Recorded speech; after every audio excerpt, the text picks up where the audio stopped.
Бирок бир суроода Камчыбек Кыдыршевич өзүңүз жакшы билсеңиз керек, жана ал боюнча көп маалыматтуу болсоңуз керек.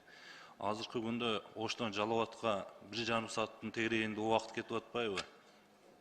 Ал эми мурун болсо баягы Кара Суу районунан Сабай айыл өкмөтүнөн Сузак районуна Беговат жака түз эле каттамдар болчу да. Эми бүгүнкү күндө ошол эл аралык келишимдерди түзүлүп калса, балким же бүгүнкү күндө аракет кылып ошол жолду ачып, же транзиттик бир коридор ачып, элдерге бир топ жеңилдик болмок эле да. Сиздин оюңуз ушул боюнча кандай деп билгим келди эле.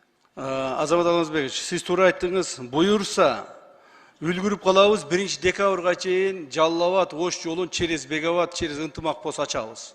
Буюрса. Азыр каттуу иштер жүрүп атат на местах. Уже буквально осталось там 10-15 дней. Так, этот вопрос мы решим. До Нового года решим, даст Бог. Чоң рахмат. Ишиңиздерге ийгилик.